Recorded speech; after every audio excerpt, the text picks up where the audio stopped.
واللاتي يأتين الفاحشة من نسائكم فاستشهدوا عليهن 4 منكم فإن شهدوا فأمسكوهن في البيوت حتى يتوفاهن الموت أو يجعل الله لهن سبيلا واللذان يأتيانها منكم فآذوهما فإن تابا وأصلحا فأعرضوا عنهما إن الله كان توابا رحيما إنما التوبة على الله للذين يعملون السوء بجهالة ثم يتوبون من قريب فأولئك يتوب الله عليهم وكان الله عليما حكيما وليست التوبة للذين يعملون السيئات حتى إذا حضر أحدهم الموت قال إني تبت الآن ولا الذين يموتون وهم كفار أولئك أعتدنا لهم عذابا أليما உங்கள் பெண்களில் எவளேனும் மானக்கேடான செயல் செய்துவிட்டதாக குற்றம் சுமத்தப்பட்டால் அதை நிரூபிக்க உங்களில் இருந்து 4 பேர்களை அழையுங்கள். அவர்கள் அதை மெய்ப்படுத்தி சாட்சி கூறிவிட்டால் அப்பெண்களை மரணம் முடிவாக்கும் வரையில் அல்லது அவர்களுக்கு அல்லாஹ் ஒரு வழியை உண்டாக்கும் வரையில் அவர்களை வீடுகளில் தடுத்து வையுங்கள். உங்கள் ஆண்களில் இருவர் இம்மானக்கேடான காரியத்தை செய்துவிட்டால் அவ்விருவருக்கும் தண்டனை கொடுங்கள். அவ்விருவரும் தாம் செய்த குற்றத்தை நினைத்து வருந்தி தௌபா செய்து தங்களை திருத்திக் கொண்டால் அவர்களை புறக்கணித்து விட்டு விடுங்கள். நிச்சயமாக அல்லாஹ் மன்னிப்போனும் கிருபை உடையோனுமாக இருக்கின்றான். எவர்கள் தங்கள் அறியாமையினால் தீவினை செய்து அதனை பாவமென உணர்ந்து விரைவில் மன்னிப்பு தேடி அதிலிருந்து நீங்கிக் கொள்கிறார்களோ அவர்களை மன்னிப்பது அல்லாஹுவின் மீது கடமையாகி விடுகின்றது. ஆகவே அவர்கள் பால் அல்லாஹ் கருணையுடன் திரும்புகிறான். இன்னும் அல்லாஹ் நன்கறிந்தோனும் ஞானம் உடையோனுமாக இருக்கின்றான். இன்னும் எவர்கள் தீவினைகளை தொடர்ந்து செய்து கொண்டே இருந்து முடிவில் அவர்களை மரணம் நெருங்கிய போது நிச்சயமாக இப்பொழுது நான் பாவங்களுக்காக வருந்தி மன்னிப்பு தேடுகிறேன் என்று கூறுகின்றார்களோ அவர்களுக்கும் எவர் காபிர்களாகவே மறைக்கிறார்களோ அவர்களுக்கும் பாவ மன்னிப்பு இல்லை. இத்தகையோருக்கு துன்பம் கொடுக்கும் வேதனையையே நாம் சித்தப்படுத்தி வைத்துள்ளோம்.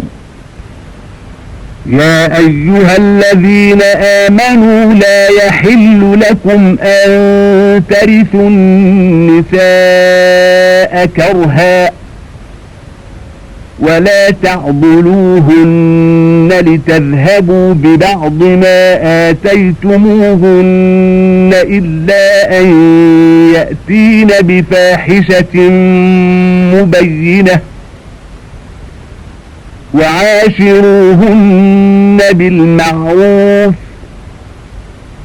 فإن كرهتموهن فعسى أن تكرهوا شيئا ويجعل الله فيه خيرا كثيرا وإن أردتم استبدال زوج مكان زوج وآتيتم إحداهن قنطارا فلا تأخذوا منه شيئا أتأخذونه بهتانا وإثما مبينا وكيف تأخذونه وقد أفضى بعضكم إلى بعض وأخذن منكم ميثاقا غليظا நம்பிக்கை கொண்டவர்களே, பெண்களை அவர்கள் மனப்பொருத்தம் இல்லாத நிலையில் நீங்கள் பலவந்தப்படுத்தி அனந்தரமாக கொள்வது கூடாது. பகிரங்கமான கெட்ட செயலை அவர்கள் செய்தாலொழிய பெண்களுக்கு நீங்கள் கொடுத்ததிலிருந்து சிலவற்றை எடுத்துக்கொள்ளும் பொருட்டு அவர்களுக்கு துன்பம் கொடுத்து தடுத்து வைக்காதீர்கள். இன்னும் அவர்களுடன் கனிவோடு நடந்து கொள்ளுங்கள். நீங்கள் அவர்களை வெறுத்தீர்களானாலும், ஏனெனில் நீங்கள் வெறுக்கும் ஒன்றிலிருந்து அல்லாஹ் உங்களுக்கு அதிகமான நன்மைகளை உண்டாக்கலாம். நீங்கள் ஒரு மனைவியை விலக்கிவிட்டு அவளுக்கு பதிலாக மற்றொரு மனைவியை மணந்து கொள்ள நாடினால், முந்தைய மனைவிக்கு ஒரு பொருட்குவியலையே கொடுத்திருந்த போதிலும் அதிலிருந்து எதையும் திரும்ப எடுத்துக் கொள்ளாதீர்கள். அபாண்டமாகவும் பகிரங்கமாக பாவகரமாகவும் அதனை நீங்கள் திரும்பி எடுக்கிறீர்களா? அதனை நீங்கள் எப்படி எடுத்துக் கொள்வீர்கள்? உங்களிடம் இருந்து அவள் உறுதியான வாக்குறுதி பெற்று ஒருவர் மற்றவருடன் கலந்துவிட்டீர்களே. ولا تنكحوا ما نكح آباؤكم من النساء إلا ما قد سلف إنه كان فاحشة ومقتا وساء سبيلا. حرمت عليكم أمهاتكم وبناتكم وأخواتكم وعماتكم وخالاتكم وبنات الأخ وبنات الأخت وأمهاتكم اللاتي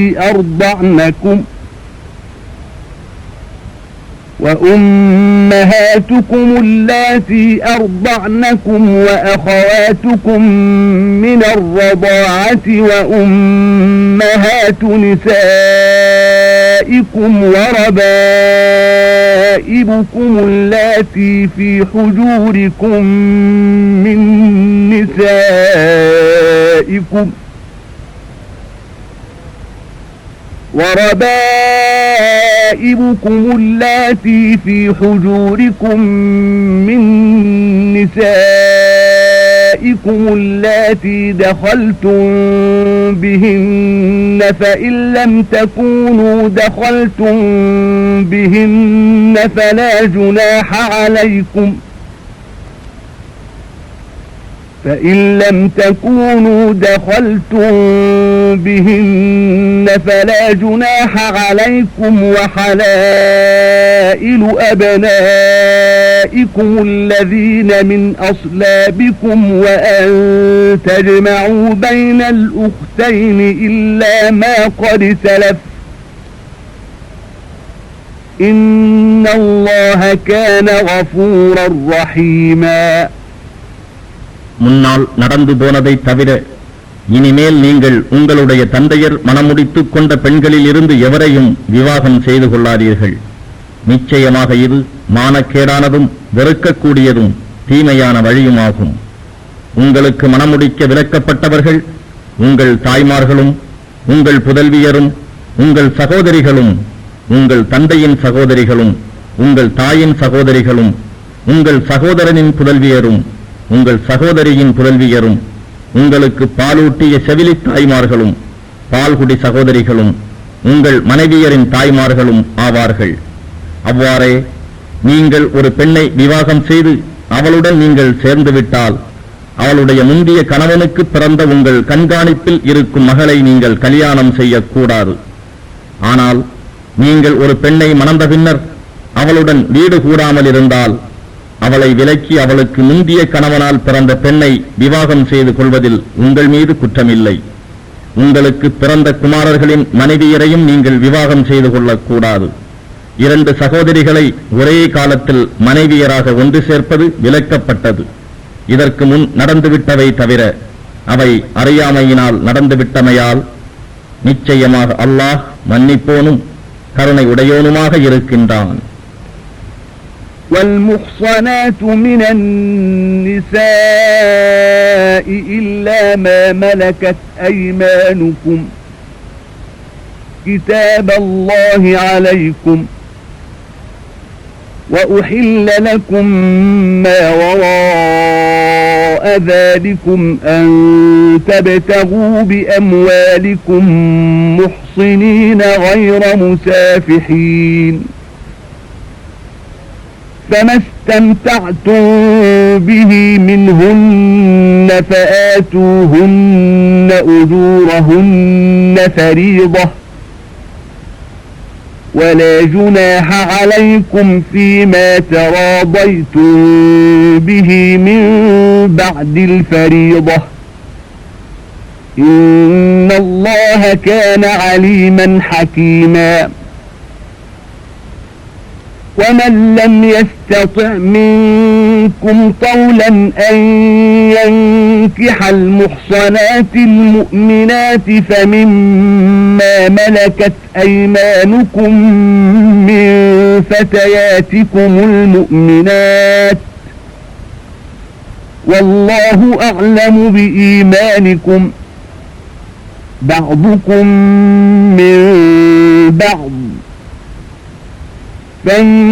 فانكحوهن بإذن أهلهن وآتوهن أجورهن بالمعروف محصنات غير مسافحات ولا متخذات أخدان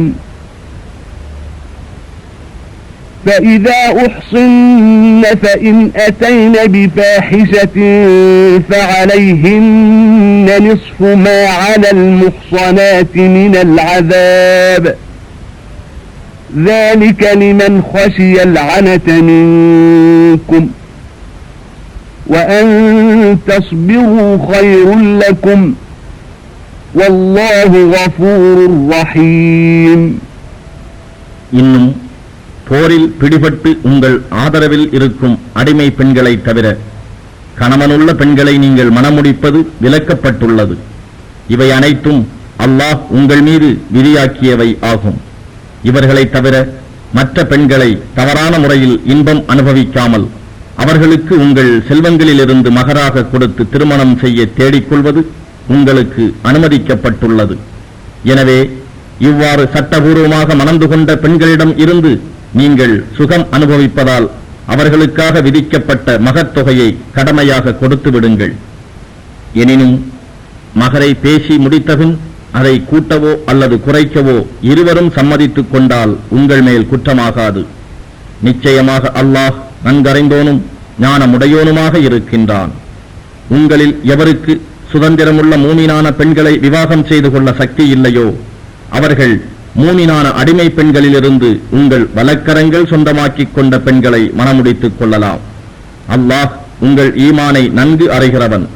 மூமினான நீங்கள் ஒருவருக்கொருவர் சமமே. ஆகவே மூமினான அடிமை பெண்களை அவர்களின் எஜமானர்களின் அனுமதி கொண்டு மணமுடித்துக் கொள்ளுங்கள். அவர்களுக்குரிய மகர்த்தொகையை முறைப்படி கொடுத்து விடுங்கள். அப்பெண்கள் பரிசுத்தமானவர்களாகவும் விபச்சாரம் செய்யாதவர்களாகவும் கள்ள நட்பு கொள்ளாதவர்களாகவும் இருக்க வேண்டும். எனவே அப்பெண்கள் முறைப்படி திருமணம் முடிக்கப்பட்டபின் மானக்கேடாக நடந்து கொண்டால் விவாகம் செய்யப்பட்ட சுதந்திரமான பெண்கள் மீது விதிக்கப்படும் தண்டனையில் பாதியே அப்பெண்களுக்கு விதிக்கப்பெறும். தவிர உங்களில் எவர் தன்னால் பாவம் ஏற்பட்டுவிடும் என்று அல்லாஹுவுக்கு பயப்படுகிறாரோ அவர்தான் இவ்வாறு அடிமை பெண்ணை கல்யாணம் செய்து கொள்ளலாம். எனினும் நீங்கள் பொறுமையாக இருப்பது உங்களுக்கு மிகவும் நல்லதாகும். இன்னும் அல்லாஹ் மன்னிப்போனாகவும் மிக்க கருணை உடையோனாகவும் இருக்கின்றான். يريد الله ليبين لكم ويهديكم سنن الذين من قبلكم ويتوب عليكم والله عليم حكيم. والله يريد أن يتوب عليكم ويريد الذين يتبعون الشهوات أن تميلوا ميلا عظيما. يريد الله أن يخفف عنكم وخلق الإنسان ضعيفا. يا أيها الذين آمنوا لا تأكلوا أموالكم بينكم بالباطل إلا أن تكون تجارة عن تراض منكم ولا تقتلوا أنفسكم إن الله كان بكم رحيما. ومن يفعل ذلك عدوانا وظلما فسوف نصليه نارا وكان ذلك على الله يسيرا إن تجتنبوا كبائر ما تنهون عنه نكفر عنكم سيئاتكم وندخلكم مدخلا كريما அல்லாஹ் தன்னுடைய சட்டங்களை உங்களுக்கு தெளிவாக விளக்கவும் உங்களுக்கு முன் இருந்த நல்லவர்கள் சென்ற நேரான வழிகளில் செலுத்தவும் உங்களுக்கு பாவ மன்னிப்பு அருளவுமே விரும்புகிறான். இன்னும் அல்லாஹ் நன்கு அறிந்தோனாகவும் ஞானமுடையோனாகவும் இருக்கின்றான். மேலும் அல்லாஹ் உங்களுக்கு பாவ மன்னிப்பு அளிக்க விரும்புகிறான். ஆனால் தங்கள் கீழ்த்தரமான இச்சைகளை பின்பற்றி நடப்பவர்களோ நீங்கள் நேரான வழியிலிருந்து திரும்பி பாவத்திலேயே முற்றிலும் சாய்ந்துவிட வேண்டும் என்று விரும்புகிறார்கள். அன்றியும் அல்லாஹ் தன்னுடைய சட்டங்களை உங்களுக்கு இலேசாக்கவே விரும்புகிறான். ஏனெனில் மனிதன் பலகீனமானவனாகவே படைக்கப்பட்டுள்ளான். நம்பிக்கை கொண்டவர்களே, உங்களில் ஒருவருக்கொருவர் பொருந்திக் கொள்ளும் முறையில் ஏற்படுகிற வர்த்தகம் அல்லாமல் ஒருவர் மற்றொருவரின் பொருட்களை தவறான முறையில் உண்ணாதீர்கள். நீங்கள் உங்களையே கொலை செய்து கொள்ளாதீர்கள். நிச்சயமாக அல்லாஹ் உங்களிடம் மிக்க கருணை உடையவனாக இருக்கின்றான். எவரேனும் அல்லாஹுவின் வரம்பை மீறி அநியாயமாக இவ்வாறு செய்தால் விரைவாகவே அவரை நாம் நரக நெருப்பில் நுழையச் செய்வோம். அல்லாஹுவுக்கு இது சுலபமானதேயாகும். நீங்கள் எவற்றை செய்யக்கூடாது என்று விலக்கப்பட்டிருக்கிறீர்களோ அத்தகைய பாவமான செயல்களிலிருந்து நீங்கள் விலகிக் கொண்டால் நாம் உங்களுடைய சிறிய பாவங்களுக்கு அவற்றை பரிகாரமாக்கி மன்னிப்பளிப்போம். மேலும் உங்களை மிக்க மரியாதைக்குரிய இடங்களிலும் புகுத்துவோம். ولا تتمنوا ما فضل الله به بعضكم على بعض للرجال نصيب مما اكتسبوا وللنساء نصيب مما اكتسبن واسألوا الله من فضله إن الله كان بكل شيء عليما ولكل جعلنا موالي مما ترك الوالدان والأقربون والذين عقدت أيمانكم فآتوهم نصيبهم إن الله كان على كل شيء شهيدا الرجال قوامون على النساء بما فضل الله بعضهم على بعض وبما أنفقوا من أموالهم فالصالحات قانتات حافظات للغيب بما حفظ الله واللاتي تخافون نشوزهن فعظوهن واهجروهن في المضاجع واضربوهن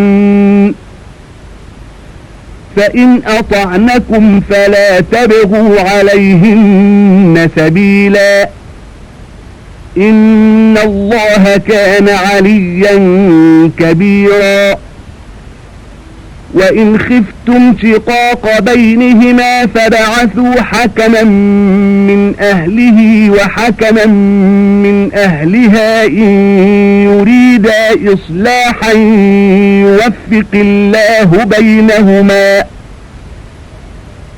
إن الله كان عليما خبيرا மேலும் எதன் மூலம் உங்களில் சிலரை வேறு சிலரை விட மேன்மையாக்கி இருக்கின்றானோ அதனை அடைய வேண்டும் என்று பேராசை கொள்ளாதீர்கள்.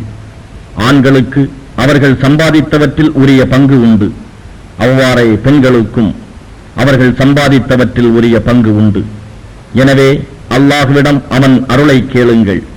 நிச்சயமாக அல்லாஹ் எல்லா பொருட்களையும் நன்கு அறிந்தவனாக இருக்கின்றான்.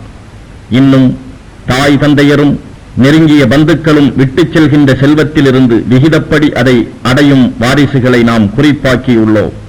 அவ்வாறே நீங்கள் உடன்படிக்கை செய்து கொண்டோருக்கும் அவர்களுடைய பாகத்தை அவர்களுக்கு கொடுத்து விடுங்கள். நிச்சயமாக அல்லாஹ் எல்லா பொருட்கள் மீதும் சாட்சியாளனாக இருக்கிறான். ஆண் பெண் இருபாலரில் அல்லாஹ் சிலரை விட மேன்மைப்படுத்தி வைத்திருக்கிறான். ஆண்கள் தங்கள் சொத்துகளிலிருந்து பெண் பாலருக்காக செலவு செய்து வருவதினாலும் ஆண்கள் பெண்களை நிர்வகிக்க வேண்டியவர்களாக இருக்கின்றனர். எனவே நல்லொழுக்கமுடைய பெண்டிர் தங்கள் கணவன்மார்களிடம் விசுவாசமாகவும் பணிந்தும் நடப்பார்கள். தங்கள் கணவன்மார்கள் இல்லாத சமயத்தில் பாதுகாக்கப்பட வேண்டியவற்றை அல்லாஹுவின் பாதுகாவல் கொண்டு பாதுகாத்துக் கொள்வார்கள். எந்த பெண்கள் விஷயத்தில் அவர்கள் தம் கணவருக்கு மாறு செய்வார்கள் என்று நீங்கள் அஞ்சுகிறீர்களோ அவர்களுக்கு நல்லுபதேசம் செய்யுங்கள். அதிலும் அவர்கள் திருந்தாவிடில் அவர்களை படுக்கையிலிருந்து விலக்கி விடுங்கள். அதிலும் திருந்தாவிட்டால் அவர்களை இலேசாக அடியுங்கள். அவர்கள் உங்களுக்கு வழிபட்டு விட்டால் அவர்களுக்கு எதிராக வேறு வழிகளை தேடாதீர்கள். நிச்சயமாக அல்லாஹ் மிக உயர்ந்தவனாகவும் வலுப்பமுடையவனாகவும் இருக்கின்றான். கணவன் மனைவி ஆகிய இருவரிடையே பிணக்கு உண்டாகி பிரிவினை ஏற்பட்டுவிடும் என்று நீங்கள் அஞ்சினால் கணவனின் உறவினர்களில் இருந்து ஒருவரையும் மனைவியின் உறவினர்களில் இருந்து ஒருவரையும் மத்தியஸ்தர்களாக ஏற்படுத்துங்கள். அவ்விருவரும் சமாதானத்தை விரும்பினால் அல்லாஹ் இருவரிடையே ஒற்றுமை ஏற்படும்படி செய்து விடுவான். நிச்சயமாக அல்லாஹ் நன்கு அறிபவனாகவும் நன்கு உணர்கிறவனாகவும் இருக்கின்றான். وَاعْبُدُوا اللَّهَ وَلَا تُشْرِكُوا بِهِ شَيْئًا وَبِالْوَالِدَيْنِ إِحْسَانًا وَبِذِي الْقُرْبَى وَالْيَتَامَى وَالْمَسَاكِينِ وَالْجَارِ ذِي الْقُرْبَى وَالْجَارِ الْجُنُبِ وَالصَّاحِبِ بِالْجَنبِ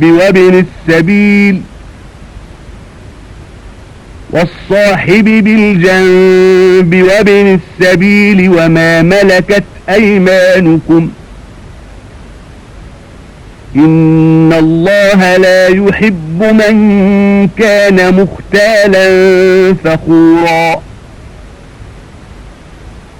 الَّذِينَ يَبْخَلُونَ وَيَأْمُرُونَ النَّاسَ بِالْبُخْلِ وَيَكْتُمُونَ مَا آتَاهُمُ اللَّهُ مِنْ فَضْلِهِ وَأَعْتَدْنَا لِلْكَافِرِينَ عَذَابًا مُهِينًا وَالَّذِينَ يُنْفِقُونَ أَمْوَالَهُمْ رِئَاءَ النَّاسِ وَلَا يُؤْمِنُونَ بِاللَّهِ وَلَا بِالْيَوْمِ الْآخِرِ وَمَنْ يَكُنِ الشَّيْطَانُ لَهُ قَرِينًا فَسَاءَ قَرِينًا وَمَاذَا عَلَيْهِمْ لَوْ آمَنُوا بِاللَّهِ وَالْيَوْمِ الْآخِرِ وَأَنفَقُوا مِمَّا رَزَقَهُمُ اللَّهُ وَكَانَ اللَّهُ بِهِمْ عَلِيمًا மேலும் அல்லாஹ்வையே வழிபடுங்கள். அவனுடன் எந்த பொருளையும் இணை வைக்காதீர்கள்.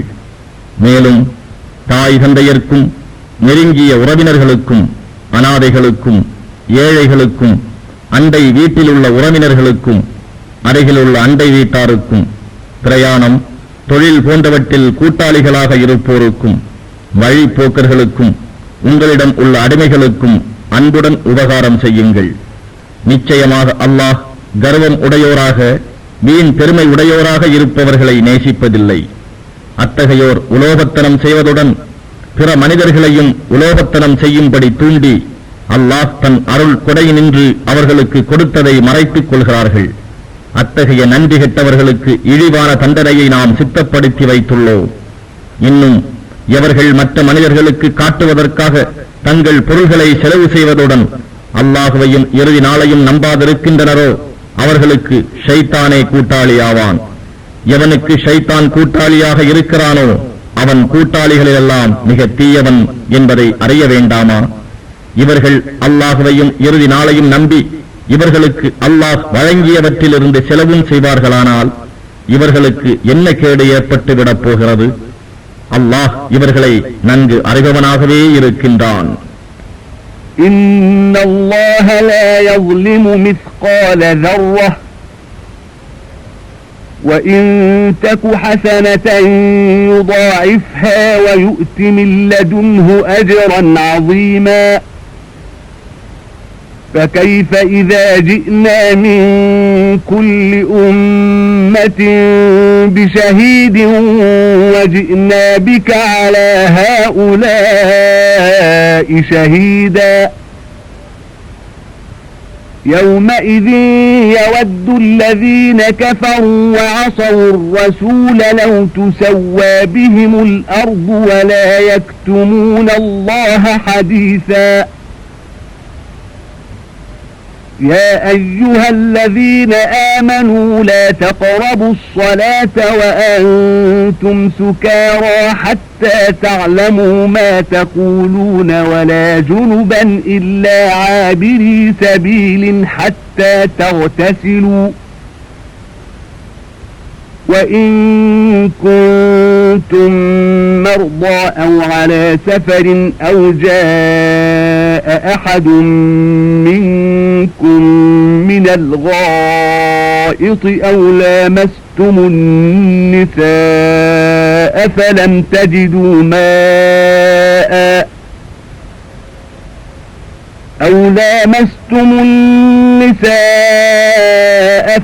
تجدوا ماء فتيمموا صعيدا طيبا فامسحوا بوجوهكم وأيديكم إن الله كان عفوا غفورا நிச்சயமாக அல்லாஹ் எவருக்கும் ஓர் அணு அளவு கூட அநியாயம் செய்ய மாட்டான். ஓர் அணு அளவு நன்மை செய்யப்பட்டிருந்தாலும் அதனை இரட்டித்து அதற்கு மகத்தான நற்கூலியை தன்னிடத்திலிருந்து அல்லாஹ் வழங்குகின்றான். எனவே நபியே, ஒவ்வொரு கூட்டத்தினரையும் அவர்களுடைய சாட்சியுடன் நம் முன் கொண்டு வரும்போது நாம் இவர்கள் மீது சாட்சியாக உம்மையும் கொண்டு வந்தால் உம்மை நிராகரிக்கும் இவர்களின் நிலைமை எப்படி இருக்கும்? அந்த நாளில் இவ்வாறு அல்லாஹ்வை நிராகரித்து அல்லாஹ்வின் தூதருக்கும் மாறு செய்தவர்கள் பூமி தங்களை விழுங்கி சமப்படுத்திடக் கூடாதா என்று விரும்புவார்கள். ஆனால் அல்லாஹ்விடத்திலிருந்து எந்த விஷயத்தையும் அவர்கள் மறைக்க முடியாது.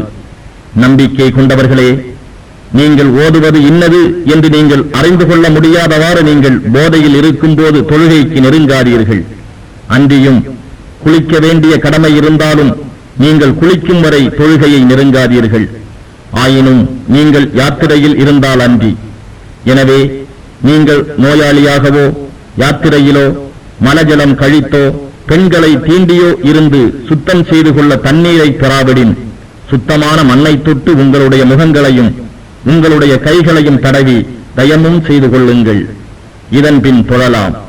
நிச்சயமாக அல்லாஹ் பிழை பொறுப்பவனாகவும் மன்னிப்பவனாகவும் இருக்கின்றான். ألم تر إلى الذين أوتوا نصيبا من الكتاب يشترون الضلالة ويريدون أن تضلوا السبيل والله أعلم بأعدائكم وكفى بالله وليا وكفى بالله نصيرا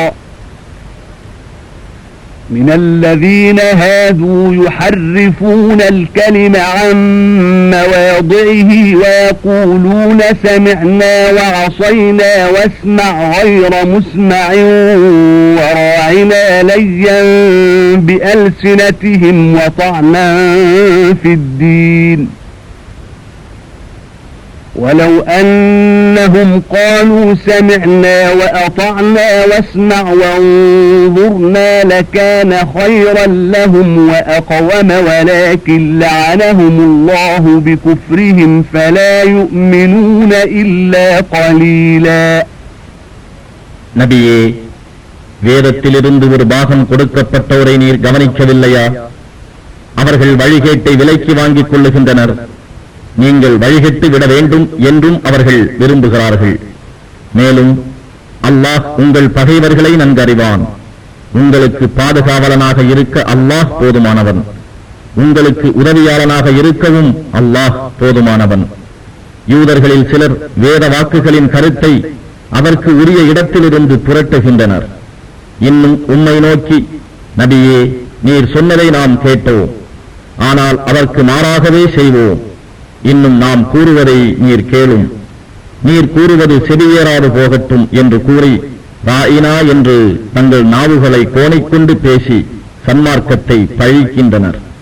ஆனால் இதற்கு பதிலாக அவர்கள், நாம் செவியேற்றோம், இன்னும் உமக்கு நாங்கள் வழிபட்டோம், இன்னும் நாம் சொல்வதை கேளுங்கள், எங்களை அன்போடு கவனியுங்கள், உன்குர்னா என்று கூறி பார்ப்பார்களானால் அது அவர்களுக்கு நன்மையாகவும் மிக்க நேர்மையாகவும் இருந்திருக்கும்.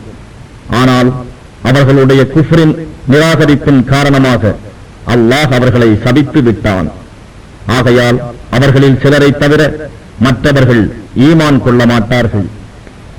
يا أيها الذين أوتوا الكتاب آمنوا بما نزلنا مصدقا لما معكم من قبل أن نطمس وجوها فنردها على أدبارها أو نلعنهم كما لعنا أصحاب السبت وكان أمر الله مفعولا إن الله لا يغفر أن يشرك به ويغفر ما دون ذلك لمن يشاء ومن يشرك بالله فقد افترى إثما عظيما ألم تر إلى الذين يزكون أنفسهم بل الله يزكي من يشاء ولا يظلمون فتيلا انظر كيف يفترون على الله الكذب وكفى به إثما مبينا.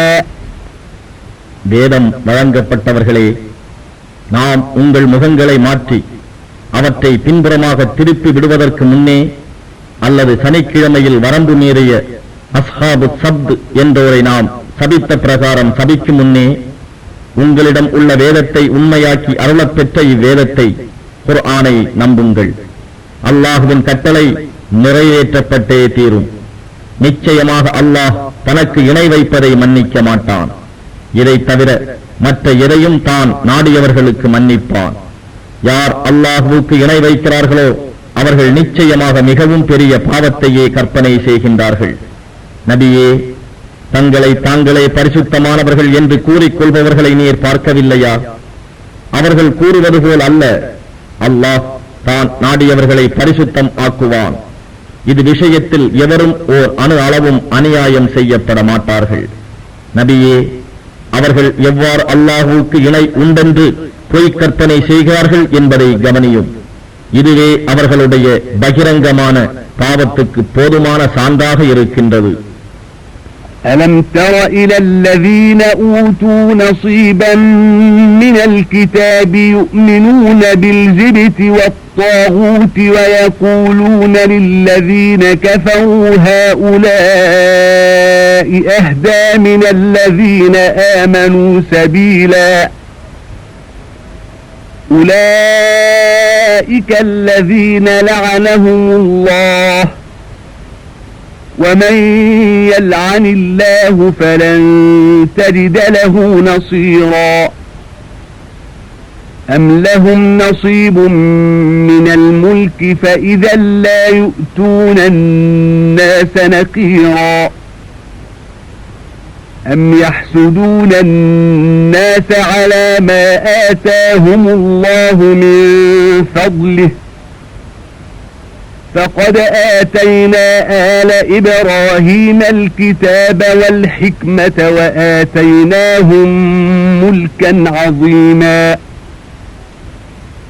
فمنهم من آمن به ومنهم من صد عنه وكفى بجهنم سعيرا. إن الذين كفروا بآياتنا سوف نصليهم نارا كلما نضجت جلودهم بدلناهم جلودا غيرها ليذوقوا العذاب إن الله كان عزيزا حكيما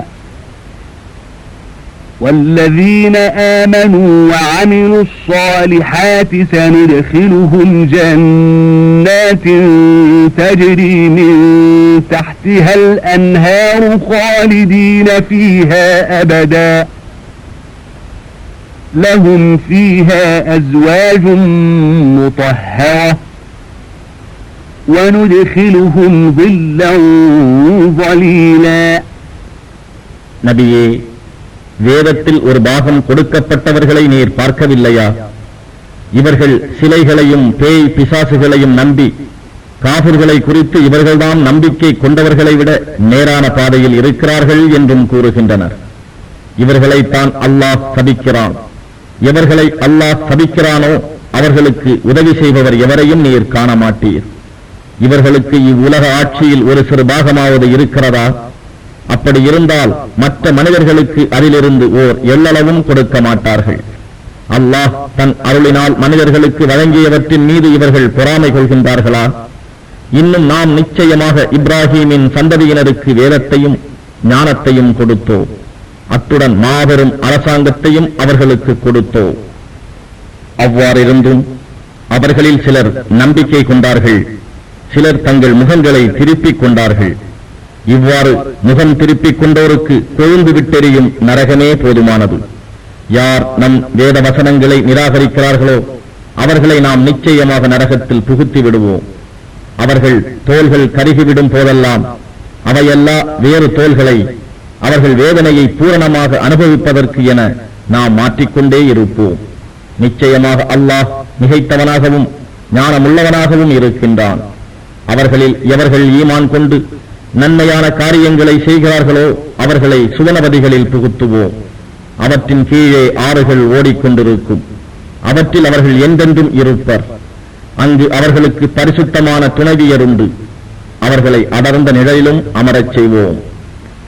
إن الله يأمركم أن تؤدوا الأمانات إلى أهلها وإذا حكمتم بين الناس أن تحكموا بالعدل إن الله نعم ما يعظكم به إن الله كان سميعا بصيرا. يا أيها الذين آمنوا أطيعوا الله وأطيعوا الرسول وأولي الأمر منكم فإن تنازعتم في شيء فردوه إلى الله والرسول إن كنتم تؤمنون بالله واليوم الآخر ذلك خير وأحسن تأويلا. ألم تر إلى الذين يزعمون أنهم آمنوا بما أنزل إليك وما أنزل من قبلك يريدون أن يتحاكموا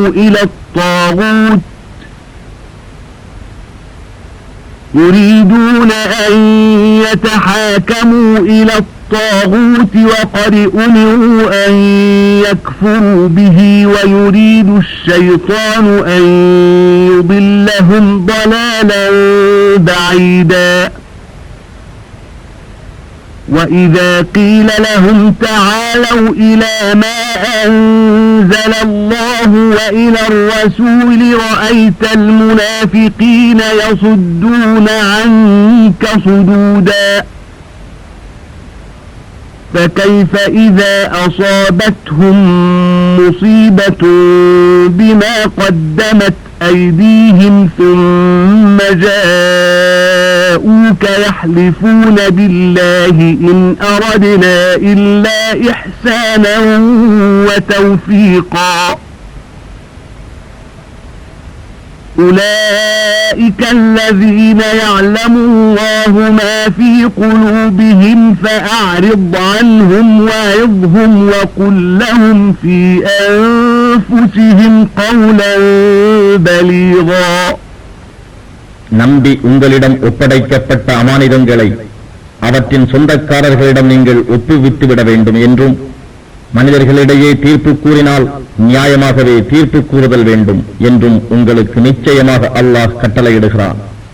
நிச்சயமாக அல்லாஹ் உங்களுக்கு இதில் மிகவும் சிறந்த உபதேசம் செய்கிறான். நிச்சயமாக அல்லாஹ் யாவற்றையும் செவி உருவனாகவும் பார்ப்பவனாகவும் இருக்கின்றான். நம்பிக்கை கொண்டவர்களே, அல்லாஹுவுக்கு கீழ்ப்படியுங்கள். இன்னும் அல்லாஹுவின் தூதருக்கும் உங்களில் நேர்மையாக அதிகாரம் வகிப்பவர்களுக்கும் கீழ்ப்படியுங்கள். உங்களில் ஏதாவது ஒரு விஷயத்தில் பிணக்கு ஏற்படுமானால் மெய்யாகவே நீங்கள் அல்லாஹுவையும் இறுதி நாளையும் நம்புபவர்களாக இருப்பின் அதை அல்லாஹுவிடமும் அவன் தூதரிடமும் ஒப்படைத்து விடுங்கள். இதுதான் உங்களுக்கு மிகவும் சிறப்பான அழகான முடிவாக இருக்கும். நபியே, உன் மீது இறக்கப்பட்ட இவ்வேதத்தையும் உமக்கு முன்னால் இறக்கப்பட்ட வேதங்கள் அனைத்தையும் நம்புவதாக வாதித்துக் கொண்டிருப்போரை நீர் பார்க்கவில்லையா? அவர்களுடைய உண்மையான விருப்பம் யாதெனில் எந்த ஷைத்தானை நிராகரிக்க வேண்டும் என்று உங்களுக்கு கட்டளையிடப்பட்டிருக்கிறதோ அந்த ஷைத்தானை தீர்ப்பு கூறுபவனாக ஏற்றுக்கொள்ள வேண்டும் என்பதுதான். அந்த ஷைத்தானோ அவர்களை வெகு தூரமான வழிகேட்டில் தள்ளிவிட விரும்புகிறான். மேலும் அவர்களிடம் அல்லாஹ் இறக்கிய வேதத்தின் பக்கமும் அவனுடைய தூதரின் பக்கமும் தீர்ப்பு பெற வாருங்கள் என்று கூறப்பட்டால் அந்த முனாஃபிக்குகள் நயவஞ்சகர்கள் உம்மிடம் இருந்து முற்றிலும் நீங்கிக் கொள்ளுவதையே நீர் பார்ப்பீர். அவர்கள் தங்கள் கைகளால் முற்படுத்தி அனுப்பிய தீவினையின் காரணத்தால் அவர்களுக்கு துன்பம் ஏற்பட்டால் எப்படி இருக்கும்? அப்பொழுது அவர்கள் உம்மிடம் வந்து அல்லாஹுவின் மேல் சத்தியம் செய்து நாங்கள் நன்மையையும் ஒற்றுமையையும் தவிர வேறெதனையும் நாடவில்லை என்று கூறுகின்றனர். அத்தகையோரின் உள்ளங்களில் இருப்பவற்றை அல்லாஹ் நன்கறிவான். ஆகவே நீர் அவர்களிடம் இருந்து விலகியிரும். ஆனால் அவர்களுக்கு நல்லுபதேசம் செய்யும். மேலும் அவர்களின் மனங்களில் பதியும்படி தெளிவான வார்த்தைகளை கூறும். وَمَا أَرْسَلْنَا مِن رَّسُولٍ إِلَّا لِيُطَاعَ بِإِذْنِ اللَّهِ وَلَوْ أَنَّهُمْ إِذ ظَّلَمُوا أَنفُسَهُمْ جَاءُوكَ فَاسْتَغْفَرُوا اللَّهَ وَاسْتَغْفَرَ لَهُمُ الرَّسُولُ لَوَجَدُوا اللَّهَ تَوَّابًا رَّحِيمًا. فَلَا وَرَبِّكَ لَا يُؤْمِنُونَ حَتَّى يُحَكِّمُوكَ فِيمَا شَجَرَ بَيْنَهُمْ ثُمَّ لَا يَجِدُوا فِي أَنفُسِهِمْ حَرَجًا مِّمَّا قَضَيْتَ وَيُسَلِّمُوا تَسْلِيمًا. وَلَوْ أَنَّا كَتَبْنَا عَلَيْهِمْ أَنِ اقْتُلُوا أَنفُسَكُمْ أَوْ اخْرُجُوا مِن دِيَارِكُمْ مَا فَعَلُوهُ إِلَّا قَلِيلٌ مِّنْهُمْ وَلَوْ أَنَّهُمْ فَعَلُوا مَا يُوعَظُونَ بِهِ لَكَانَ خَيْرًا لَّهُمْ وَأَشَدَّ تَثْبِيتًا. وَإِذًا لَّآتَيْنَاهُم مِّن لَّدُنَّا أَجْرًا عَظِيمًا وَلَهَدَيْنَاهُمْ صِرَاطًا مُسْتَقِيمًا. அல்லாஹுவின் கட்டளைக்கு கீழ்ப்படிவதற்காகவே அன்றி மனிதர்களிடம் நாம் தூதர்களில் எவரையும் அனுப்பவில்லை. ஆகவே அம்மனிதர்களில் எவரும் தங்களுக்கு தாங்களே அநியாயம் செய்து கொண்டு உம்மிடம் வந்து அல்லாஹுவின் மன்னிப்பை கோரி அவர்களுக்காக அல்லாஹுவின் தூதராகிய நீரும் மன்னிப்பு கேட்டிருந்தால் அல்லாஹுவை மன்னிப்பவனாகவும் மிக்க கருணை உடையவனாகவும் அவர்கள் கண்டிருப்பார்கள். உன் இறைவன் மேல் சத்தியமாக அவர்கள் தங்களிடையே எழுந்த சச்சரவுகளின் உண்மை நீதிபதியாக ஏற்று பின்னர் நேர் தீர்ப்பு செய்வதை பற்றி எத்தகைய அதிருப்தியையும் தம் மனங்களில் கொள்ளாது அத்தீர்ப்பை ஏற்றுக்கொள்ளாத வரையில் அவர்கள் நம்பிக்கை கொண்டவர்கள் ஆக மாட்டார்கள்.